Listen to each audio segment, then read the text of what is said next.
Let R be the region bounded by the curve f of x equal quantity x plus 1 squared, the x-axis, and the lines x equals 0 and x equal 2. Find the volume of the solid of revolution obtained by revolving R around the x-axis. The first thing we're going to want to do is sketch R so we can visualize what this solid of revolution would look like and be able to figure out how to find the volume of it. So let's go ahead and sketch f of x equal x plus 1 quantity squared. That would just be a basic parabola shifted to the left one, so the vertex would be over here and it would come up something like this. And we are interested in the region from x equals 0 to x equal 2 and the x-axis and this curve. So here is our region R. Now let's visualize what that would look like if we rotated that around the x-axis. We could see it would look something kind of like a megaphone. Would end up like this, something roughly like that. Here we've got the axis through the middle. So what about a representative slice here?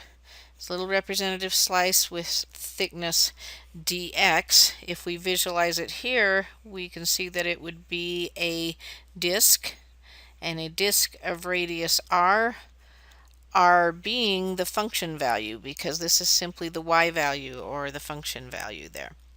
So when you figure these out, you want to visualize, not memorize. So you don't want to try and memorize some formula for the disk method. You want to draw a picture and say, okay, what I'm going to do is find the area of this circle here, multiply it by a little thickness dx, and sum all of those up, in this case from 0 to 2.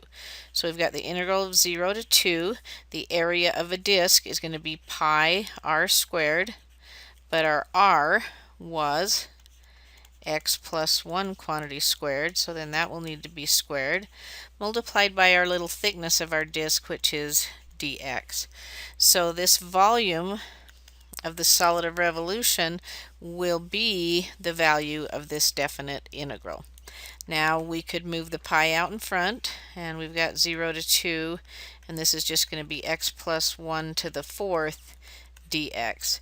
So as we go to evaluate this integral, let's let the stuff inside the parentheses here be u. So if u is x plus 1, then du is just going to be dx. So we could express this as pi times the integral. Now we're going to need to change our limits of integration because we're going to express this in terms of u. So let's go ahead and substitute in 0 up here where we had defined u in terms of x. If we put 0 in for x, we get u equal 1, so our lower limit becomes 1. And then when we put a 2 in for x up here, 2 plus 1 is 3, so our upper limit is 3.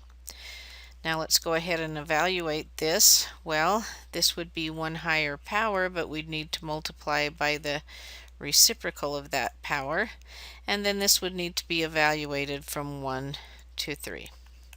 So that's going to be pi over 5, and if we substitute in the upper limit, that would be 3 to the 5th minus, substituting the lower, 1 to the 5th.